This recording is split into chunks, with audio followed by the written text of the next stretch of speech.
Club. On se retrouve pour la deuxième partie du coup de l'épisode avec Sébastien sur la pratique des bains froids. Si tu ne sais pas de quoi on parle, si tu ne sais pas qui est Sébastien, je t'invite à voir l'épisode d'avant pour avoir le contexte. Donc on a parlé de tout ce qui était plus à quoi... les bienfaits, d'où vient le bain froid, les effets, tout ça. Mais pour les personnes que je juge complètement qui n'ont pas écouté l'épisode d'avant, est-ce que tu peux vite fait te représenter un petit coup ? Alors, je suis Sébastien Emmerly, j'ai un cabinet de traitement d'hypnose et de massage à Vevey. J'utilise le bain froid en cabinet, j'ai 2 baignoires à l'intérieur, donc on peut mettre de l'eau, de la glace et puis continuer des traitements avec du massage après, où on vient juste s'exposer au froid.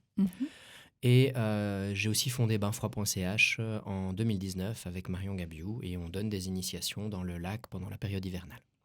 On a des activités aussi pendant la période d'été. On va avoir du yoga avec baignoire de glace sur le bord du lac, des choses comme ça. On a des activités aussi qui vont être du cold and fit. Donc on va dans le lac et ensuite on a une grosse session de sport. Et puis on aura aussi des moments, on a des ploufs en soupe, des fois qu'on organise. Ah, ça c'est trop bien. Donc on en a un qui va arriver prochainement, puisqu'on a le 17, on a une date qui va arriver. On essaye de faire une date par mois en fait maintenant, c'est en cours. Et donc on met les dates sur le site quand on en a, et puis les gens viennent sur le site, ils peuvent s'inscrire directement, ou bien des fois ils nous envoient des messages. On a aussi par les réseaux sociaux, on est au courant. On est souvent vite une petite trentaine à nous. Ouais, mais j'avoue que tout ce que tu fais, il y a plein de choses qui se font. Enfin, c'est pas juste les bains froids, tu proposes plein de concepts un peu fun. Enfin, comme tu as dit, la plouf and soup, c'est juste. Ou comme ça. Et je trouve que pour les personnes qui osent pas aller, puis tu sais, c'est un peu genre, est-ce que je vais, puis ça va être un contexte un peu froid, c'est le cas de le dire, aller, et puis tu te trempes, et puis tu ressors. Là, je me dis, c'est un peu plus chaleureux, accueillant, fun, et puis toi, c'est le concept même du bain froid, en fait. C'est que c'est avant tout un groupe. Ok. Ouais, c'est pas un truc... Enfin, il y a des gens qui le font en solo. Il y a des profils, voilà, ils sont habitués, ils se connaissent bien, et ils le font en solo. Mais c'est avant tout et surtout une activité de groupe, en fait. C'est quand même assez cool. Une des premières initiations que j'ai données, tu rentres dans le lac, tu as un psychiatre qui est à côté de toi et tu as l'éboueur qui est juste de l'autre côté et les deux se parlent comme si c'était naturel. Ils sont les deux en maillot de bain. Ouais. Il fait -9 dehors. Il y a de la neige de partout. On est dans une eau qui est à 7 degrés. Et ils se tapent la conversation comme s'ils étaient au bistrot. Et moi, je trouve ça trop génial, en fait. Et tu as vraiment toutes les frontières, parce que voilà, on est sur la plage, quoi. Et toutes les frontières sociales, elles disparaissent, quoi. Et je trouve ça magique. En fait, c'est un peu ça qu'on aime, nous, dans le bain froid. C'est ce côté magique de sociabiliser. Et on a un sujet en commun tous qui s'appelle le froid, et on en parle, et chacun le vit différemment. En tout cas, ça a l'air d'être très soudé quand je vois des photos ou même, tu as quand même fait des petits reportages, on a fait des reportages sur toi, de voir tous ces gens qui ont le sourire, ou même quand je vois, moi j'habite la Tour de Paix, comme on disait, Vevey, la Tour de Paix, plus belle région. En plus, tu as un cadre hyper beau. Quand j'ai commencé à aller ou même me promener au bord du lac, j'aime bien aller hyper tôt le matin pour lire un moment, de voir tous les gens qui vont, puis ils sont en groupe, et ça y est, ça discute, et ça rigole, et je trouve que c'est tellement une bonne ambiance. Et quoi, ça rapproche les gens, en fait. Il y a cet effet-là, et surtout, en fait, j'aime bien, quand on donne l'initiation, dire aux gens, vous allez déposer quoi au fond du lac ? C'est quoi ce que vous allez laisser là-bas ? J'aime bien ça aussi, ce petit rituel où, ok, je rentre, je vais lâcher un truc. Voilà, je vais lâcher un truc, je vais le laisser là-bas, et je ne reviens pas avec, en fait. C'est pris, ça disparaît. Donc c'est ce côté un peu, tu te nettoies, mais c'est pas que physique, en fait. Il y a aussi un acte psychique de nettoyage. Et des fois, je fais ces choses-là, ou même pour moi, où je me fais un rituel, où j'ai quelque chose en moi qui est un peu trop malade. Alors, je l'emprisonne dans un objet que je vais jeter dans le lac. Et je dis, maintenant, je sais que chaque fois que je vais me baigner, le meilleur de cette chose que j'ai déposée va me revenir. Et je reviens avec le boost, et je suis là, et j'ai juste à penser au meilleur de cette chose, et ça revient avec cette énergie d'adrénaline, et tu le revis, en fait, et tu te réassocies à cet objet. Et c'est comme ça que j'aime bien faire mes rituels, pour utiliser le bain froid, pour me booster. Et puis surtout, ça t'aide à faire le deuil de certaines situations, de certaines choses. Tu fais, OK, j'ai une histoire une histoire amoureuse qui se termine, tu dis, OK, j'emprisonne ça, je jette, et le meilleur va me revenir. Et ça me permet de passer à autre chose, de vivre ma vie. Et de toute façon, quand je vais m'immerger, tout le meilleur de ce que j'ai vécu, de cette situation qui s'est arrêtée, ça va me réimprégner, mais ça devient à moi, c'est moi. Ça devient ma propriété unique et je suis détaché de l'autre et je peux continuer de vivre et de m'explorer. Donc ça, c'est vraiment des petites choses comme ça qui sont à vivre.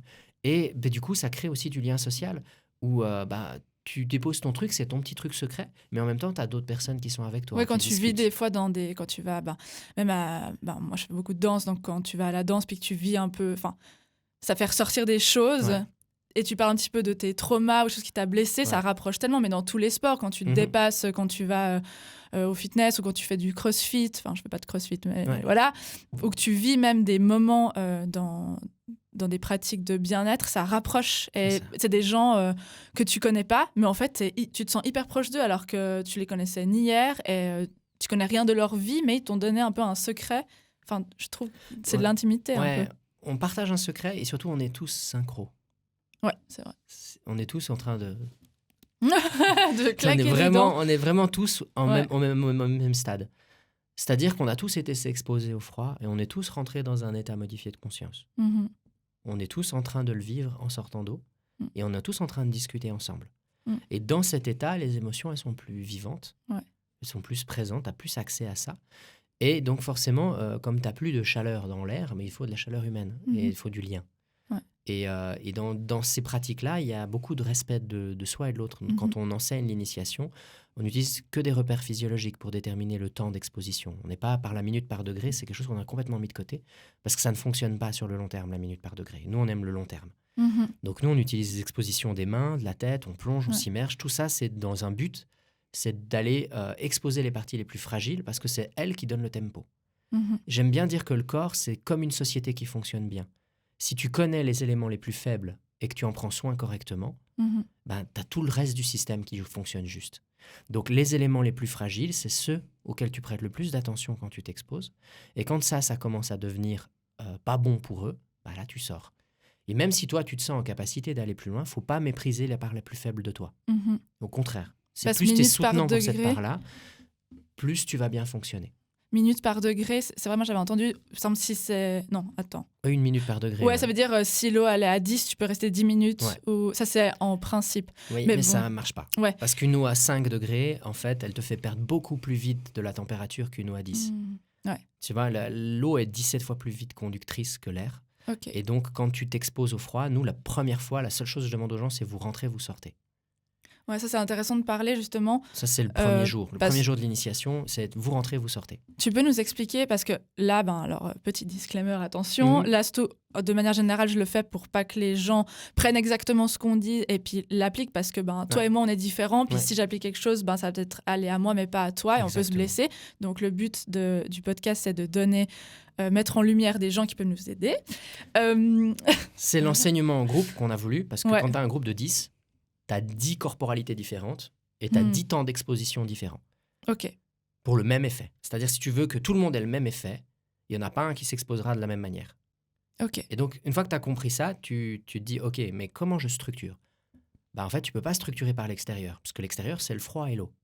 Tu dois structurer par l'intérieur. Qui je suis ? Et donc, ça ramène à qui on est. C'est pour ça que c'est une activité de groupe. Et c'est pour ça que les gens, quand ils ont fini les initiations chez nous et qu'ils parlent après à l'extérieur, ils ont cette attitude bienveillante naturelle envers l'autre en se disant « Tu n'es pas moi. Tu dois t'exposer à ta manière. Et pour ça, il faut que tu apprennes comment tu es et comment tu fonctionnes physiologiquement. » Et donc, nos repères sont des repères physiologiques et je les enseigne par l'expérience. C'est-à-dire qu'ils font l'expérience des choses et des fois, je suis vache. Je leur dis « Non, vous restez dans l'eau. » Alors, je sais qu'ils doivent sortir. Je sais qu'on est en train d'enfreindre les règles de sécurité. Mais le but, c'est qu'on arrête de m'écouter. C'est pas moi le chef de leur corps, c'est eux. C'est eux les patrons. Il y a un moment, il faut se souvenir c'est qui le patron. Et il faut l'affirmer.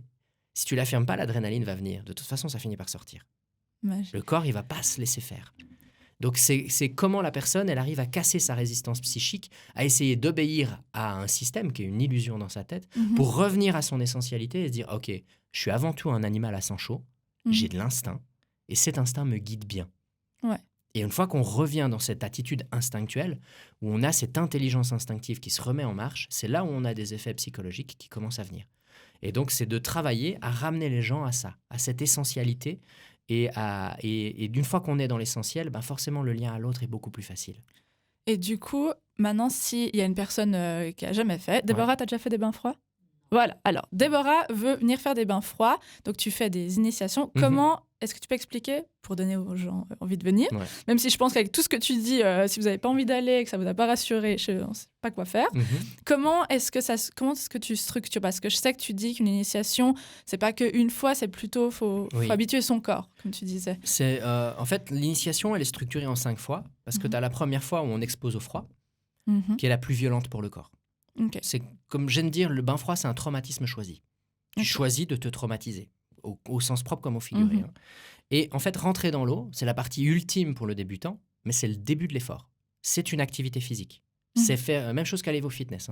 1h30 de fitness ou passer du temps à s'exposer au froid, puis ressortir et se réchauffer, la dépense calorique est la même.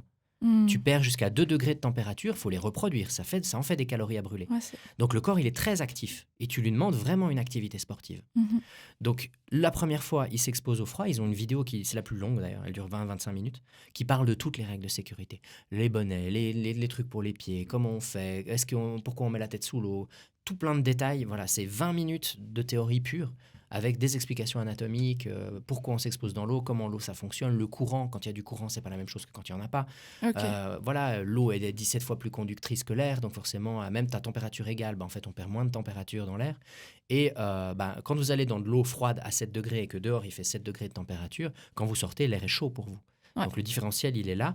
Et donc ça, c'est le premier jour. On expose et on fait bouger toutes les croyances. Il y en a beaucoup. Tu m'étonnes. Et c'est déjà tellement intense pour le cerveau qu'il n'y a pas besoin d'en faire plus. Donc on ne donne pas de technique pour se réchauffer. Ok, d'accord. Ça, on ne donne donc, pas. Premier jour, tu t'exposes, tu vis le froid. Et tu te débrouilles pour aller te réchauffer chez toi. Donc ils grelottent, ils arrivent le deuxième jour. S'ils avaient un pistolet, je serais déjà mort 100 fois. Ils me détestent. Et le deuxième jour, c'est le jour de la résistance. C'est le moment où ton corps sait où il va et il n'a pas envie d'y retourner. Ouais, c'est tellement ça. Et c'est là où nous, on a mis ça en place. Et tu as un jour de repos, le deuxième jour qui arrive. Et là, on va donner la première technique de réchauffement. Et je la donne jamais parce que tout le monde la connaît. Tous ceux qui ont fait mon initiation savent ce que c'est. Mais personne ne l'a jamais dit à qui que ce soit pour ce qui est de s'inscrire. C'est un secret qu'on connaît tous. Et tout le monde arrive et dit « Deuxième jour, tu verras ». Et ils disent jamais. Et c'est un truc de ouf parce qu'ils savent tous ce que c'est. Et je n'ai jamais eu quelqu'un qui a cafeté. Donc, je ne dirai pas ce qu'on fait. Non, trop bien. Mais le deuxième jour, on a une technique de chauffe qui vient, qui est présentée avec une vidéo qui explique tout le fonctionnement du système cardiovasculaire et des changements que ça fait. Et entre le premier et le deuxième jour, ta peau, elle a déjà changé. C'est-à-dire la première expo fait changer la peau, la réaction du corps. Il faut de l'adrénaline. Ok, le corps, il fait « J'ai vécu un truc intense ». Tu es surtout en train de lui dire « C'est l'hiver, il faut te préparer ». Donc, il rentre en mode hiver, le corps.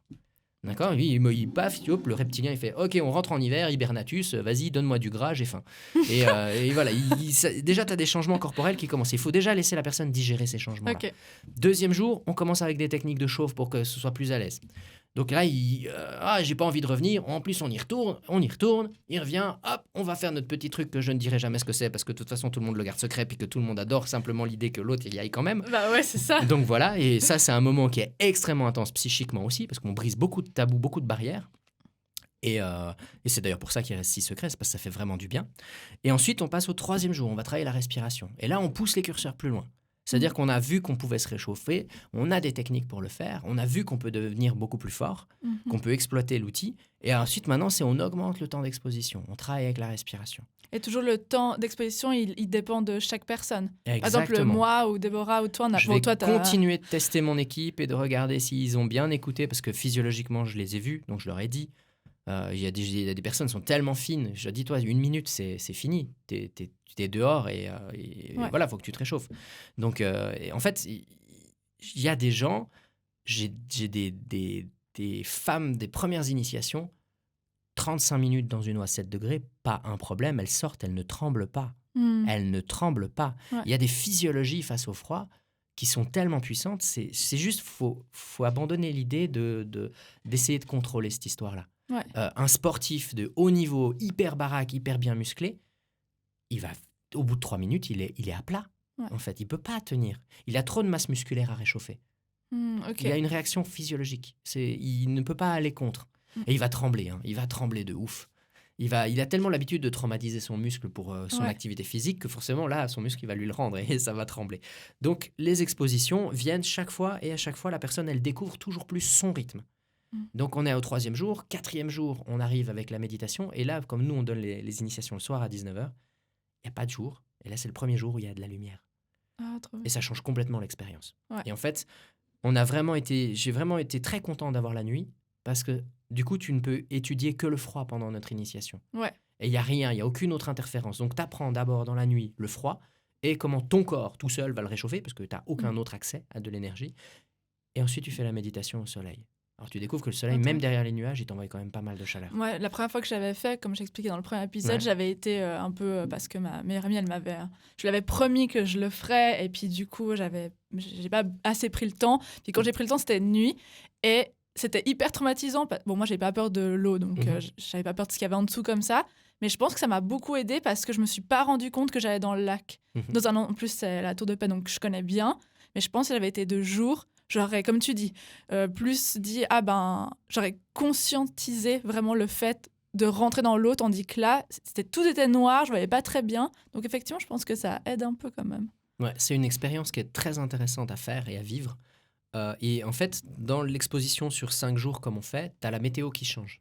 Et l'expérience de froid change à chaque fois. C'est vraiment, 4e jour, on a fait les initiations du mois d'octobre, novembre, avec des vagues de ouf. Oui, mon Dieu. C'est une expérience incroyable. Cette année-ci, j'ai même dû jouer le sauveteur. T'as beau expliquer, on est quand même assez têtu à croire qu'on contrôle. Mais quand t'as une grosse vague qui fait 1,50 m qui t'arrive... c'est vraiment des très grosses vagues, là. Tu t'es avancé. Donc, quand t'as une vague de 1,50 m, ça veut dire qu'elle t'enlève 1 mètre d'eau. Hein. Donc, toi, tu t'es avancé, t'es mouillé jusque-là, l'eau est froide, et tu te dis en mode « Oui, non, mais en fait, moi, j'ai envie de rester ici. » Pas bonne idée. C'était pas dans la safe place, là. Ouais. La grosse vague, elle arrive, donc t'as l'eau qui descend, donc t'as plus d'eau, hein, tu vois les graviers. Puis t'as le machin qui vient comme ça. Et là, tu fais pouf, couché, c'est fini. Et tu comprends qu'en fait, t'as la nature en face de toi. La nature, elle est plus forte. C'est pas la peine de lutter contre elle, en fait. Donc, t'es obligé de rentrer dans le move. Tu dois rentrer dans le mouvement. Tu dois aller avec la vague. Tu dois aller, et ça sert à rien, c'est pas toi qui vas gagner. Et c'est cet abandon, en fait, de contrôle, de rentrer dans le mouvement. De se dire, OK, feedback est clair. Si je reste dans cette zone-là, je suis en danger. Il faut que j'aille là-bas. Et ensuite, quand tu sors de l'eau, je leur ai dit, tu t'accroupis. Tu laisses la vague te porter jusqu'à l'extérieur. Elle te pousse vers le rivage. Ouais. Mais t'attends. Et donc, ton degré d'exposition, en fonction de la météo, il est différent. Le temps d'exposition, il varie. Tu te dis, OK, je viens de rentrer dans l'eau, mais là, j'ai des vagues, j'ai ça, je dois sortir et je dois être en forme pour rentrer à la maison. Parce que l'effort physique, tu le fais quand tu es dehors de l'eau. Hein. Perdre la température dans l'eau, c'est facile. Après, c'est te réchauffer qui va demander du travail. Ouais.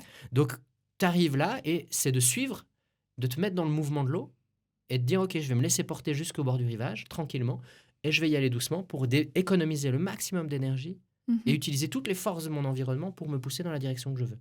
Ouais. Tu sais, c'est un peu comme quand on fait les théories sur le fait de se remettre au sport. Ouais. Ça crée de la résistance et tout, c'est difficile. T'as pas envie. Ouais. Et il y a un théoricien, il dit, ce qui est intéressant, c'est de savoir comment va le courant. Est-ce que vous avez autour de vous tout qui est à dispo pour que ce soit facile? Je dis, si ce n'est pas le cas, vous allez lutter contre le courant. Mais en plus, vous devez lutter contre vous-même qui n'avez pas envie.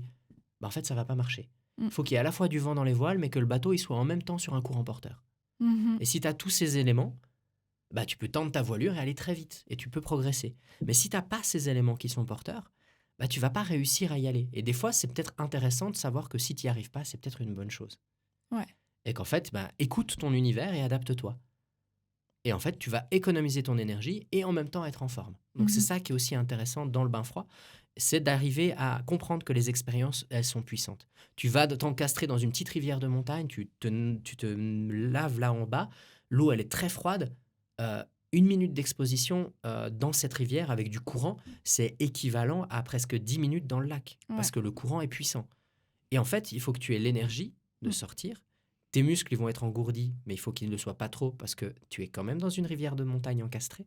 Il faut pouvoir sortir, il faut pouvoir escalader, il faut pouvoir bouger. Les pierres sont froides. Ouais. Il faut évaluer tous ces environnements-là, en fait. Ton exposition au froid, c'est pas juste rentrer dans l'eau. C'est j'ai tant d'énergie disponible, je vais m'exposer à en perdre une certaine quantité et je dois rentrer chez moi en safe place, en toute sécurité. C'est pour ça que nous, on dit c'est pas une pratique qu'on fait seul. Ouais, déjà, c'est très important de ne pas être tout seul et puis pas parce que là, vous avez entendu parler la pratique des bains froids, vous dites « let's go, j'habite au bord du lac, ce soir j'y vais, ça m'a trop motivé ».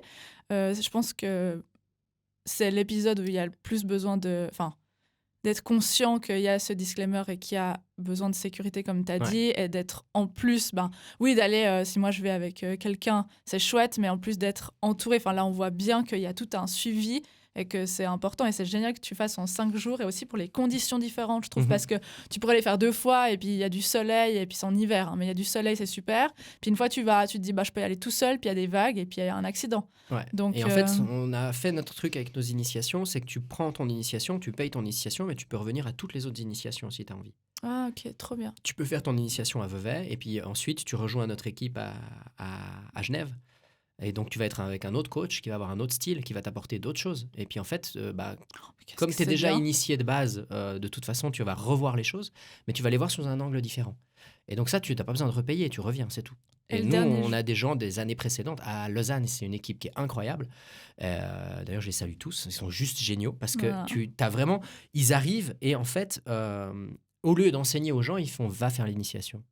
Parce qu'en fait, ils ont bien vu la différence entre leur niveau, leurs compétences, la manière dont ils s'écoutent et ils se respectent, et les autres gens qui pratiquent et qui ont plein de croyances, ils arrivent avec des gants en néoprène. Puis en fait, eux, ils se disent, attends, mais nous, là maintenant, on est à 30 minutes dans l'eau froide sans aucun problème, et on sort, on tremble même pas.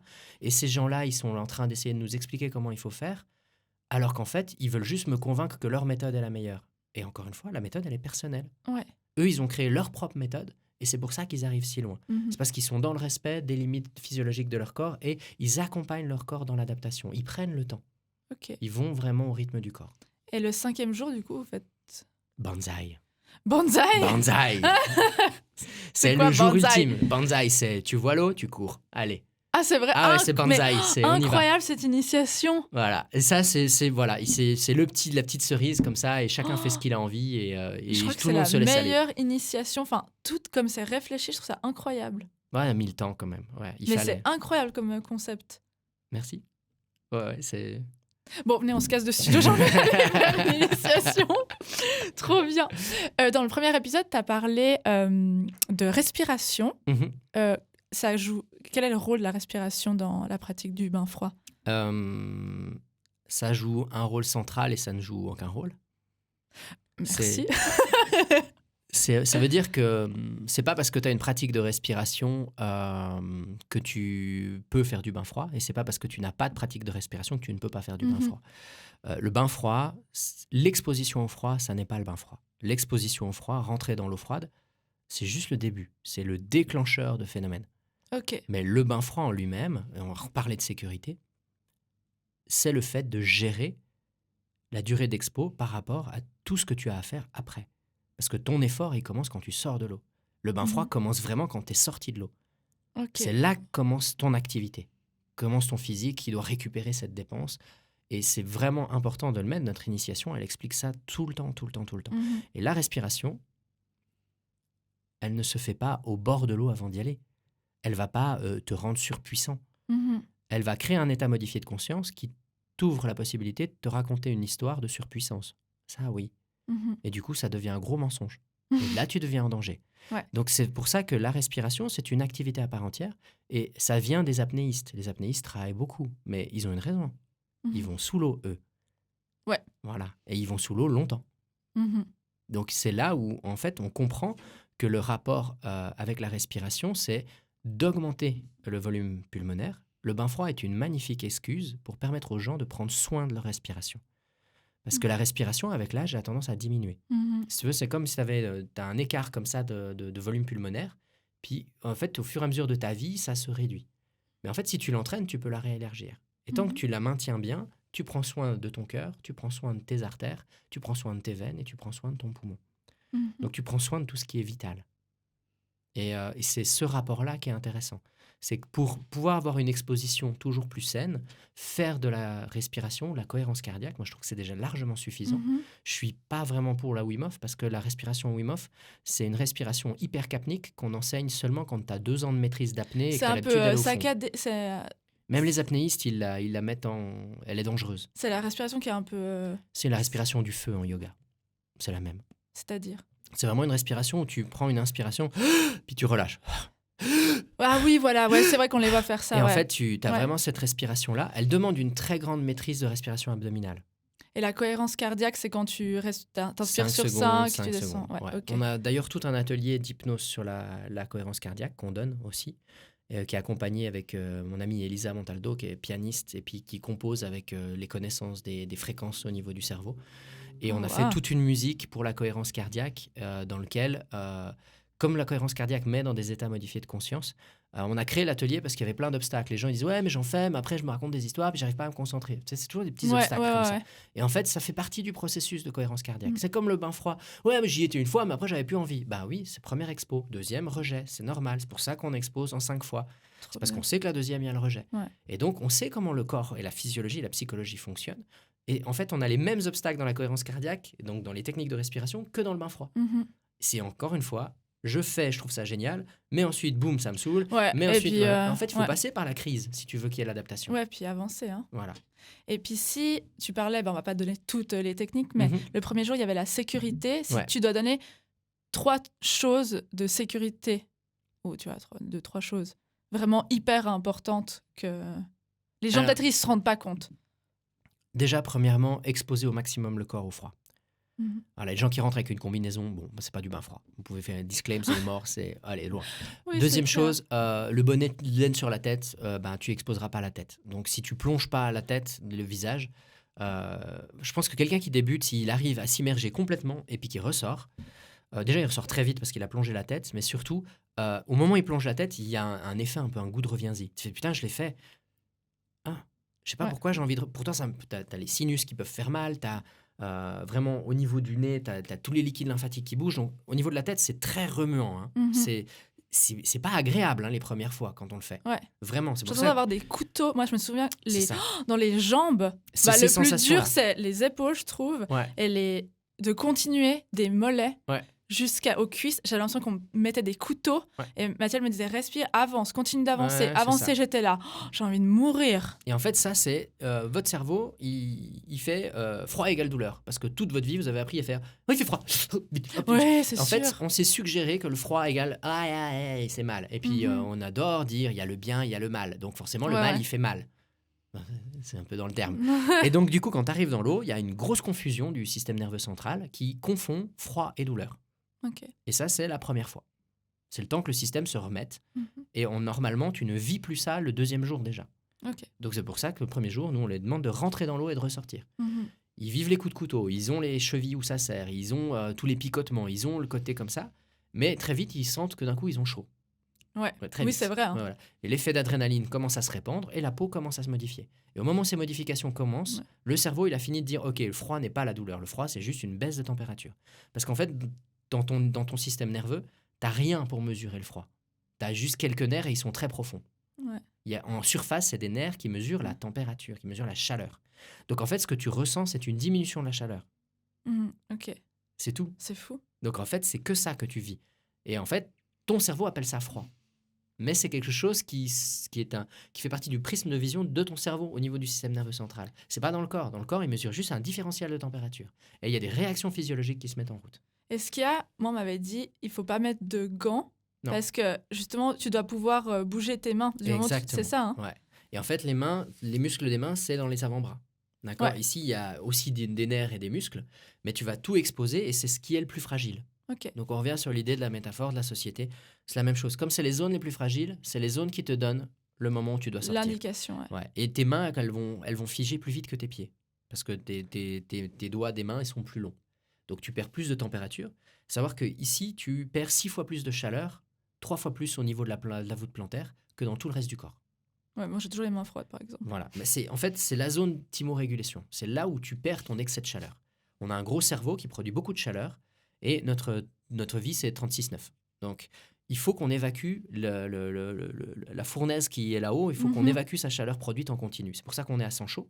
Et donc, on l'évacue par les mains et par les pieds parce que c'est en contact avec le sol. Et le contact avec le sol nous permet de revenir à terre. Donc, c'est très pratique. Tout ça, on voit qu'on a plein de mythes qui viennent avec plein de sagesse ancienne. Et puis, merci mamie de nous avoir appris la sagesse des plantes. On revient à l'essentiel. Et c'est vraiment ça. On prend ces deux zones-là qui s'exposent et c'est elles qui vont nous donner le rythme. Et comme elles sont plus fragiles, la minute par degré, tu t'en fiches en fait.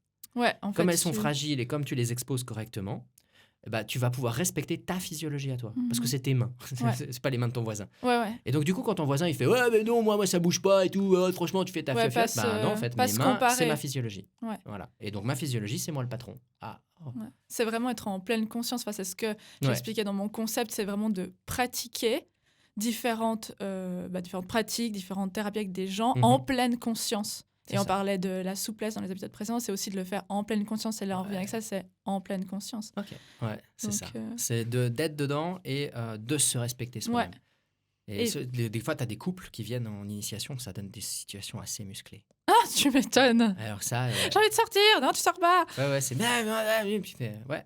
Alors là, je vais faire des petits pièges. Je vais placer des petites grenades un peu par-ci par-là pour faire sauter l'édifice qui est déjà très bancal. On va quand même rappeler que c'est le bain froid et là je vais m'amuser. Ouais. Je vais faire à vous. Par contre, vous devez rester beaucoup plus longtemps dans l'eau et ainsi de suite. Parce que les messieurs perdent au bain froid. Les messieurs perdent. Ils commencent avec un désavantage. Je le dis à tous les mecs. C'est pas la peine. Vous serez pas les gagnants. Franchement, à ce jeu-là, il y aura toujours une femme pour vous mettre la misère. C'est véridique, véritable. C'est comme ça. Et donc, il faudra vous y habituer. Ouais. Et puis, moi, j'habite au bord du lac, donc c'est facile. Mais si quelqu'un n'habite pas au bord du lac, comment est-ce que tu peux faire pour mettre le bain froid dans ton quotidien, tu vois, la pratique du froid dans ton quotidien, tu dirais? Kneipp, qui est le premier à avoir écrit sur les bains froids, donc lui, il est mort en 1890, donc c'est 1850. Lui, il faisait des bains dérivatifs d'eau chaude et d'eau froide. Il utilisait des plantes, il utilisait ça en médecine. Et en fait, il disait de se mouiller, par exemple, avec la douche. Tu mets le gant de toilette sur la douche pour que ça coule doux, en fait. Parce que les petits jets, en fait, ils vont percuter la peau et ils vont aller refroidir l'hypoderme. Okay. Et ça le corps, il n'aime pas du tout. Vraiment, en fait, quand tu vas dans l'eau froide, dans le bain, dans le lac, c'est ton épiderme qui prend. Et ton épiderme, il est fait pour. L'hypoderme, il n'est pas fait. Il ne sait pas réguler les températures. Et donc, ton épiderme, il réagit correctement. Et donc, quand tu fais ta douche froide avec tes petits picots de douche, tu es en train d'agresser ton hypoderme, lui, il ne sait pas réagir. Donc, mentalement, tu vas avoir une réaction de rejet. Alors que si tu mets le gant de toilette dessus, tu vas juste mouiller ton épiderme et tu auras une bonne réaction. Et ça va être un effet un peu englobant. Et le froid devient beaucoup plus agréable à vivre. Et donc, tu commences tes expositions par les pieds, tu mouilles tes 2 pieds, tu mouilles les 2 mains pour mouiller les extrémités d'abord. Et ensuite, tu vas, le visage et la nuque et tu fais le reste du corps. Et hop, t'es dedans, c'est trop tranquille. Quand on t'écoute, ça semble... Je suis trop contente que tu sois là parce que ça semble tellement facile et, je sais pas comment dire, chaleureux. Tu vois ce que je veux dire? En fait, au début, ça paraît toujours compliqué, même si c'est facile. Ouais. Et c'est une de mes devises, c'est que moi, j'ai oublié que c'était compliqué. Et puis, comment tu peux faire? Parce que, si t'es dans l'initiation, faire la 2e fois. Après, t'as fini l'initiation. Comment est-ce que tu as un truc pour se motiver à continuer et puis que ça soit une pratique qui soit durable pour toi? Est-ce que c'est justement le groupe, par exemple, aussi? Nous, on a des groupes WhatsApp où les gens se connectent. Ils découvrent qu'ils connaissent déjà des gens dans le groupe. Donc, du coup, ils vont se connecter avec aussi. Et puis, il y a des sous-groupes qui se font et ça émerge de partout, en fait. Donc là, c'est un peu le truc pratique de laisser les groupes se faire par eux-mêmes. Tu as des familles entières qui viennent aux initiations, puis après ils continuent en famille. Donc ça se fait naturellement après coup. Il y a une fréquence pour faire, tu vois, tu dirais... Nous, on est dans la fréquence médicale, c'est-à-dire qu'on est au maximum tolérable par le corps. C'est-à-dire qu'une fois tous les 2 jours. Après, tu rentres en régime de surentraînement. Tu vas très vite commencer à manquer de sommeil, à être hyper énergique. Alors c'est cool, hein. J'ai de l'énergie à fond, oui, mais quand tu es à 4 heures de sommeil par nuit depuis une semaine, ton cerveau, il y a des trucs qui ne fait plus bien. Donc il y a vraiment ces choses-là. Et on a très vite du surentraînement chez les gens qui font déjà beaucoup de sport et qui font du bain froid. Ils doivent plus le prendre comme un repos actif. Je ne fais pas de sport aujourd'hui, je vais faire du bain froid. Ça, c'est pour moi. Voilà. Et comme ça, ils relaxent. Et savoir pour le sportif, l'information la plus importante, c'est que s'ils font ça après le sport, ils n'ont pas de possibilité de prise de masse musculaire ni de souplesse. Ça rigidifie et ça renforce l'endurance. Voilà. Donc, si vous voulez être très endurant, faites-vous des bains froids après chaque activité sportive. Et vous allez augmenter l'endurance. Mais si vous voulez prendre de la masse musculaire, c'est foutu. Mais c'est bon pour la récupération des muscles quand même, le froid après? C'est bon, mais encore une fois, ça va travailler sur l'endurance. Et ça rigidifie le corps. Parce que le muscle d'endurance, il est dur. C'est un muscle hypertonique. Et donc, il est là pour encaisser du choc. Donc, c'est vraiment, au niveau de sa structure, il fonctionne différemment. Donc, si vous voulez faire de l'endurance, le froid est votre allié. Dans toutes vos activités sportives, vous pouvez en faire tous les jours juste après votre entraînement, parce que vous allez vraiment limer pour aller dans l'endurance. Mais si vous recherchez de l'explosivité, de la souplesse ou de la force, vous ne devez pas le faire. Vous devez vivre l'état d'inflammation. Ok. Ouais. Donc c'est là où on voit que l'inflammation, c'est aussi notre copine. Ouais. C'est pas à rejeter, c'est juste un état. Oui, c'est comme les courbatures, c'est parce que tu as travaillé, et puis on parlait avec Christelle qui t'a invité des épisodes avant, où elle disait justement les courbatures, c'est des micro-déchirures, et puis en fait, c'est ce que tu as fait pour assouplir, et puis les courbatures, c'est une inflammation, mais c'est positif en fin de compte. L'inflammation Après, adapte. où est la limite dans tout? Enfin, comme tu dis, il ne faut pas aller dans la consommation de pratiquer le bain froid ou comme ça. C'est le moment Paracels. Tout est poison, rien n'est poison, tout est affaire de dosage. Voilà. Exactement. C'est ça. Bain froid, c'est pareil. C'est un outil, on le met dans les capacités de son existence, et puis ensuite on va en chercher d'autres, et on passe sa vie à collectionner des outils. Et puis le but, c'est d'avoir la plus belle boîte à outils du monde. Oh, trop bien. Merci, je pense qu'on a un peu tout dit sur les initiations. Ouais, donc, tu as dit que... après, je pense que les gens, voilà, comme on l'a dit, il faut expérimenter. Ouais. Est-ce que tu as quelque chose à ajouter par rapport à... Faut passer à l'acte, c'est tout. Ouais. Faut vivre et faire des expériences le plus possible.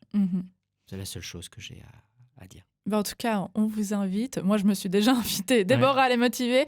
Donc, tu as dit que tu fais toute l'année, ou en hiver, c'est une fois par mois? On commence la saison au mois d'octobre, et on la termine mars. Parce qu'après, il y a trop de soleil, c'est plus l'initiation. Et mars, ça commence déjà à être chaud. Donc, le lac est très froid. Mais en fait, il y a tellement l'air est déjà tellement chaud que, en fait, ça change complètement le rapport à l'exposition. C'est pour ça qu'on arrête au mois de mars. Et on a une initiation par mois et par ville où on est. Donc, ça veut dire Vevey, Lausanne, Nyon et Genève. Il y a une initiation par mois qui a lieu. Les soirs à 19h, sauf le dimanche où c'est la méditation à 10h. Et puis, voilà. Donc comme ça, ils y vont, et après ils rejoignent des groupes qui sont déjà en place, ou ils découvrent d'autres groupes. En plus, il y a toute la compétition des givrés à Genève qui a fait un record où ils ont été pleins en 1 heure. Enfin, ça devient de la folie. Oui, ça devient la folie. À tel point qu'il faudrait presque organiser. Il va y en avoir d'autres qui vont s'organiser. C'est un peu comme les saunas au bord du lac. Ça devient de plus en plus. C'est en train de popper, On a enfin compris que c'était important, donc c'est cool. Oui, j'ai l'impression qu'il y a de plus en plus de gens qui le font, ça. En tout cas, moi, je vois sur les réseaux sociaux les gens qui ont des bains froids chez eux, ou comme ça d'ailleurs. Ouais. Et la baignoire comment tu l'appelles, la baignoire? Baignoire de glace. Baignoire de glace, ça tu fais en été aussi? Alors, on commence... je ferme les initiations et on enclenche la baignoire de glace au 1er avril dans mon cabinet. Et donc à Vevey. Voilà. Et puis on va aussi être de plus en plus présent dans des événements santé et ainsi de suite, où on va montrer, parce que j'ai une vieille baignoire en fonte qui est vraiment trop cool. D'ailleurs, on a eu des gens qui ont voulu faire des photos et des vidéos avec. Il y en a qui me demandent pour la louer, pour des événements. Enfin, voilà, je me souviens que quand on s'est contacté, la première fois, tu m'as dit c'est vous pour la location de la baignoire? Je t'ai dit non, mais pourquoi pas pourquoi pas, écoutez. Oui, c'était très drôle. Et effectivement, donc du coup, elle est partie en photo pour une amie DJ qui est venue, qui a fait des photos avec la baignoire et tout. C'était trop cool. Puis quand on pose au bord du lac, là, on est en train de... La vue, elle est folle, en plus. Ouais, c'est ça. Tu te baignes dans l'eau glacée, t'as les passants qui te regardent, ils te prennent pour un fou. Et puis toi, t'es là, et puis des fois, on fait des petits apéros, coupe de champagne, puis t'es... Oh, j'adore. Ça va motiver plein de gens, ça. Apéro, bain froid. Et puis, on a un ami qui fait du tambour à côté, donc ça devient un truc chamanique. Enfin, on s'amuse bien à Vevey les étés. En tout cas, j'invite vraiment toutes les personnes à aller voir ton site, aller voir l'Instagram. Janvier, on a Fit and Cold qui débarque, c'est-à-dire qu'un ami qui va donner des cours de fitness juste après l'exposition au froid. Donc ça, c'est génial quand vous n'arrivez pas à reprendre, vous n'arrivez pas à vous motiver. Tu sais, on parlait justement le bateau, la voile et tout. C'est, on rentre dans l'eau, ok, j'ai l'adrénaline, on court plus vite sous adrénaline. Je dis à tout le monde, c'est impressionnant, on a le feu. Et hop, lui, il vient derrière, donc il est coach de sport et hypno, comme moi. Enfin, moi, je ne suis pas prof de sport, moi, je m'occupe de la physiologie et de la santé. Et donc, lui, il me complète. Et lui, c'est vraiment, il va vous dire, OK, on va ancrer le feu que tu as chopé là-dedans pour que tu aies toujours la motivation du sport. Et on y va. Et il donne de l'énergie et on y va. Donc, tu finis par apprendre à marcher sur les mains avec lui. Donc, ça donne de la dynamique pour qu'on utilise l'effet de feu du froid. Oui, j'adore cette phrase. L'effet de feu du froid pour te mettre le corps à l'effort, quoi. Et Trop donc, bien. c'est avant le bain froid, puis ensuite l'effort. Pour des gens qui ont l'âge qui commence à venir, et puis tu sais qu'avec l'âge, la motivation, elle diminue, parce qu'on a pas mal de choses qui changent. Boost du froid te permet de te relancer, et puis après, une fois que c'est rentré dans ton hygiène, ça va tout seul. Trop bien. Trop bien. En tout cas, j'invite vraiment tous les gens à venir te voir pour les bains froids, mais aussi toutes les autres choses que tu proposes. Il y a la petite tradition de qui est-ce que tu aimerais voir au micro de ce podcast que tu penses qui pourrait être sympa? Alors, j'ai le docteur Sitied Raymond, qui est un neurologue, qui est aussi passionné du froid. Que je trouve vraiment intéressant dans sa manière de se présenter, d'accompagner les gens et tout. Et je pense que c'est quelqu'un qui a beaucoup de choses à dire sur le fonctionnement du cerveau et de comment on peut booster son cerveau. C'est quelqu'un qui a un accompagnement qui est très détaché de la mouvance psychique, psychanalytique, dans le sens qu'il a il prend le temps de la profondeur d'âme, j'ai envie de dire. Tu sais, c'est le moment où... Bon, ok, je sais des choses, mais c'est pas ça qui compte, en fait. C'est un peu quand on va toucher à des choses un peu plus sensibles. Donc, je pense que ce serait quelqu'un qui serait intéressant. Ok, c'est noté. À voir. Trop bien. En tout cas, moi, je tiens vraiment énormément à te remercier pour ton temps et ta confiance. Et puis, ce qui se passe avec notre rencontre, c'est vraiment ce que j'avais envie, parce que ce podcast, à la base, je ne l'ai pas réfléchi pour moi, mais si même personne écoute, si personne lit, ce que j'espère pas quand même, mais moi j'apprends plein de choses. Puis grâce au fait que j'avais envie de te rencontrer pour ce podcast, je travaille sur des choses pour moi qui me font énormément avancer. Et puis je te remercie vraiment d'avoir pris le temps de venir là. Tip top, c'était un plaisir. Merci de m'avoir invité. Merci. Du coup, je mettrai tous tes contacts dans les différents posts Instagram, sur mon site et puis en description. Vous pouvez partager cet épisode. Je pense qu'en Goal 2024, qu'on commence tous les bains froids avec Sébastien, je pense que c'est une super idée. Donc, on est le début de l'année au moment où on lancera ça. On est une bonne équipe. S'il y en a 20, on sera trois instructeurs avec vous de toute façon. Donc voilà, on a ça. On est assez nombreux pour gérer. Donc venez, il n'y a pas de souci. Oui, non, mais je pense que c'est sûr que ça va motiver des gens. En tout cas, merci d'avoir écouté ce podcast jusque-là. Je vous souhaite une bonne journée ou soirée. Je ne sais pas quand vous écoutez ça. Et je vous dis à très vite pour un nouvel épisode. Ciao!